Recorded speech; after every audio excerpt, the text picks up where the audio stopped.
Media शके 1934 सादर करत आहोत ठाणे वार्ता। ठळक घडामोडी। काळ्या काचा असलेल्या वाहनांच्या विरोधात वाहतूक शाखेची मोहीम अधिक तीव्र। आतापर्यंत 15,000हून अधिक वाहनांवर कारवाई। नव्या जिल्ह्याचं जव्हारला मुख्यालय करावं या मागणीसाठी आदिवासींचं धरणं। आणि अतिदक्षता कक्षात एका महिलेवर बलात्कार करणाऱ्या डॉक्टरला जन्मठेपेची शिक्षा। या आणि इतर घडामोडी विस्तृतपणे पण काही क्षणात।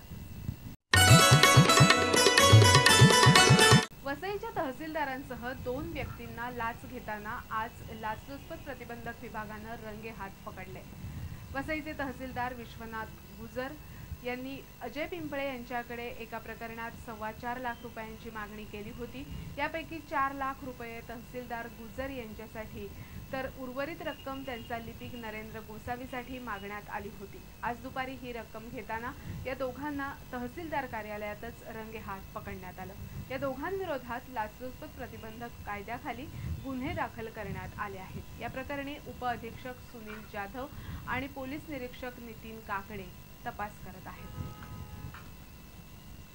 ठाणे वाहतूक शाखेनं वाहनांवरील काळ्या काचांच्या विरोधात सुरू केलेली मोहीम तीव्र केली आहे। आतापर्यंत रस्त्यावरून धावणाऱ्या वाहनांवर अशी कारवाई केली जात होती, मात्र आता वाहतूक पोलिसांनी थेट शासकीय कार्यालयांपर्यंत धडक मारली आहे। सर्वोच्च न्यायालयानं वाहनांवरील काळ्या काचा काढण्याचे आदेश दिले होते।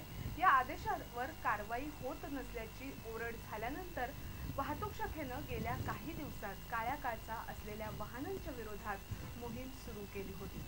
आतापर्यंत रस्ते तसंच नाक्यावर गाड्या अडवून ही कारवाई केली जात होती, मात्र काल ठाणे महापालिकेच्या आवारात असलेल्या वाहनांवर वाहतूक शाखेनं कारवाई केली। यामधून महापालिका आयुक्तांची गाडीही सुटली नव्हती। महापालिकेच्या आवारात उभ्या असलेल्या लोकप्रतिनिधी अधिकाऱ्यांच्या काळ्या काचा असलेल्या गाड्यांवर वाहतूक शाखेनं कारवाई केली। काही कामानिमित्त महापालिकेत आलेल्या आमदार रामनाथ मोते यांची ही गाडी या कारवाईतून सुटली नाही। काल वाहतूक शाखेनं काळ्या काचा असलेल्या 118 वाहनांवर ही कारवाई केली। यामध्ये महापालिका भवनासमोरील 75 वाहनांवर कारवाई झाली। वाहतूक शाखेनं ही कारवाई करण्यापूर्वी सर्व शासकीय अधिकाऱ्यांना 22 जानेवारीला काळ्या काचा काढण्यासंबंधी पत्र दिलं होतं, त्यानंतर ही कारवाई करण्यात आली। वाहतूक शाखेनं आतापर्यंत केलेल्या कारवाईत 15,000हून अधिक वाहनांच्या काळ्या काचा काढल्या आहेत, तर ठाणे पोलीस आयुक्तालयाअंतर्गत राजकीय नेत्यांच्या 500हून अधिक वाहनांवर कारवाई करण्यात आली। थकीत पाणी बिल 20 फेब्रुवारीपर्यंत न भरल्यास पाणी खंडित करण्याचा इशारा ठाणे महापालिकेनं दिलाय। नागरिकांनी पाण्याची बिलं भरावी यासाठी सार्वजनिक सुट्टीच्या दिवशीही पाण्याची देयकं स्वीकारण्याची व्यवस्था महापालिकेनं केली आहे। ज्या नळसंयोजन धारकांना जानेवारी 2000 पासूनची पाणी बिलं प्राप्त झाली नसतील त्यांनी संबंधित प्रभाग समितीच्या पाणीपुरवठा विभागाशी संपर्क साधावा असं आवाहन महापालिकेनं केलंय। त्याचबरोबर सर्व नागरिकांनी आपली थकीत बिलं 20 फेब्रुवारीपर्यंत प्रभाग समिती कार्यालयात जमा करावी, अन्यथा पाणी बिलं न भरणाऱ्यांचा पाणीपुरवठा खंडित करण्याचा इशारा महापालिकेनं दिलाय। ठाणे जिल्ह्याच्या विभाजनानंतर नव्या जिल्ह्याचं मुख्यालय जव्हारला करावं या मागणीसाठी प्रजासत्ताक दिनी आदिवासींनी राष्ट्रध्वजाला साकडं घातलं होतं। जव्हार, मोखाडा, विक्रमगड, तलासरी या अतिदुर्गम भागाला जिल्हा मुख्यालयाचं ठिकाण जवळ असल्याशिवाय या दुर्गम डोंगराळ भागावर प्रशासकीय नियंत्रण ठेवता येणार नाही। यातूनच जिल्हा विभाजनाची कल्पना तत्कालीन मुख्यमंत्री सुधाकर नाईक यांनी पुढे आणली। 26 जानेवारी 1993ला जव्हारला उपजिल्ह्याचा दर्जा देऊन सर्व जिल्हा कार्यालयं जव्हार इथे आणली। फक्त जिल्हा मुख्यालयाची घोषणा होण्याची औपचारिकता शिल्लक राहिली होती। दरम्यान यात बरीच वर्ष गेली आणि पुन्हा जिल्हा मुख्यालयावरून राजकारण सुरू झाले। नव्या जिल्ह्याचं मुख्यालय पालघरमध्ये होणार असे संकेत असून त्यामुळे जव्हार, मोखाडा, विक्रमगड, तलासरी या 90% आदिवासी भागामध्ये असंतोष निर्माण झालाय। स्वातंत्र्याच्या 65 वर्षांनंतरही मुंबईपासून केवळ 130 किलोमीटर अंतरावर असणारा हा भाग अजूनही विकासापासून वंचित आहे। दारिद्र्य, कुपोषण, रोगराई, बेरोजगारी अशा समस्यांनी ग्रासलाय। असं असताना पूर्ण विकसित अशा पालघरला जिल्हा मुख्यालय होणार असेल तर जिल्हा विभाजन नक्की कुणासाठी असा प्रश्न आदिवासी बांधवांकडून उपस्थित केला जातोय। कुणीही या व्यथेकडे लक्ष देत नाही म्हणून आदिवासींनी प्रजासत्ताक दिनी धरणं धरत राष्ट्रध्वजासमोरच आपल्या व्यथा मांडल्या। वाशीतील लोटस रुग्णालयातील एका डॉक्टरला अतिदक्षता कक्षात दाखल असलेल्या महिलेवर बलात्कार करण्याप्रकरणी दोषी ठरवत अतिरिक्त सत्र न्यायाधीश RD सावंत यांनी जन्मठेपेची शिक्षा ठोठावली। 16 ऑक्टोबर 2010 ला ही महिला आपल्या कुटुंबियांबरोबर दुर्गा पूजेसाठी आली होती। त्यावेळी तिला अस्वस्थ वाटू लागल्यामुळे तिला जवळच्याच लोटस रुग्णालयातील अतिदक्षता कक्षात दाखल करण्यात आलं होतं। डॉक्टर विशाल वणे हे निवासी डॉक्टर रात्रपाळीला होते। वणे यांनी या महिलेला एक इंजेक्शन दिलं, त्यामुळे त्या गुंगीत गेल्या। अतिदक्षता कक्षात असलेल्या नर्सला अस्थमाचा त्रास होत असल्यामुळे डॉक्टर वणेंनी तिला दुसऱ्या खोलीत जाऊन विश्रांती घेण्यास सांगितलं। रात्री 2 वाजता डॉक्टर वणे यांनी अतिदक्षता कक्षाचं दार आतून लावून घेतलं आणि कक्षात एकटे असल्याचा फायदा घेत गुंगीत असलेल्या या महिलेवर बलात्कार केला। आपण गुंगीत असल्यामुळं आपल्याला ओरडायचीही शक्ती नव्हती, असं या महिलेनं न्यायालयाला सांगितलं। दुसऱ्या दिवशी सकाळी या महिलेनं आपल्या नवऱ्याला हा प्रकार सांगितला। संतप्त झालेल्या या महिलेच्या नवऱ्यानं डॉक्टरला मारहाण करत पोलिसांच्या ताब्यात दिलं। न्यायालयानं या प्रकरणी 12 साक्षीदार तसंच रुग्णालयातील अन्य 3 डॉक्टरांची साक्ष घेतली। डॉक्टरांच्या साक्षीमुळे डॉक्टर वणे या प्रकरणात पुरते अडकले। या प्रकरणी अतिरिक्त सरकारी वकील संध्या बच्छाव यांनी सरकारतर्फे आणि अश्विनी गवळी यांनी तक्रारदारातर्फे तर आरोपीतर्फे नितीन शेसपाल यांनी काम पाहिलं।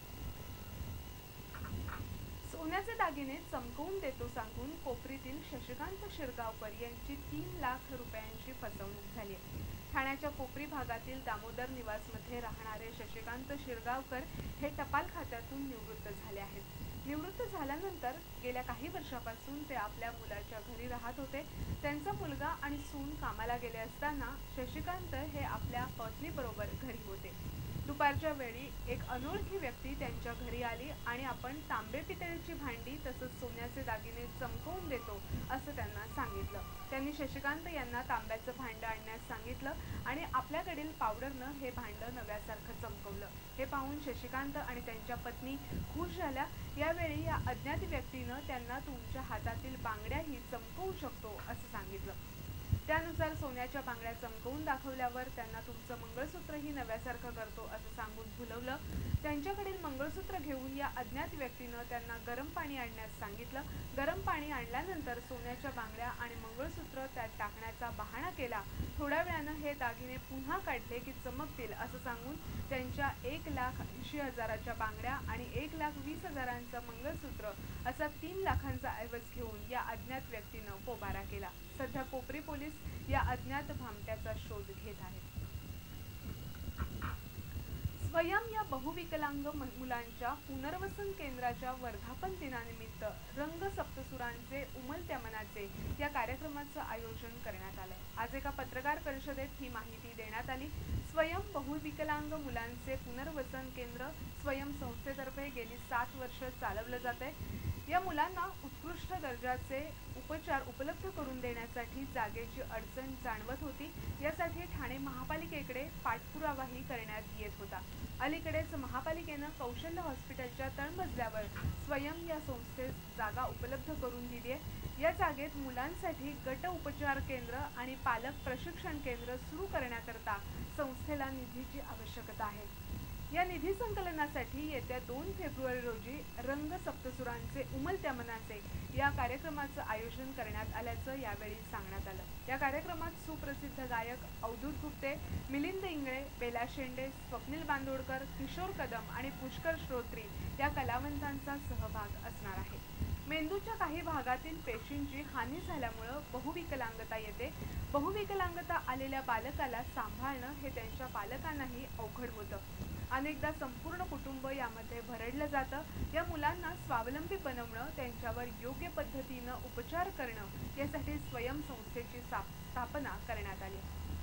जिल्ह्यातील बहुविकलांग मुलांची वाढती संख्या पाहता स्वयंच्या विविध योजनांचा लाभ जिल्ह्यातील सर्व मुलांना आणि पालकांना घेता यावा यासाठी जागेची अडचण होती। आता महापालिकेनं जागा उपलब्ध करून दिली असून या जागेत बहुविकलांग मुलांसाठी आणि त्यांच्या पालकांच्या मदतीसाठी विविध उपक्रम राबवले जाणार असल्याचं यावेळी सांगण्यात आलं। बहुविकलांग मुलांच्या पुनर्वसनाच्या प्रक्रियेत पालकांना सक्षम करण्यासाठी एक प्रशिक्षण आणि समुपदेशन केंद्रही लवकरच सुरू केलं जाणार असल्याचं यावेळी सांगण्यात आलं.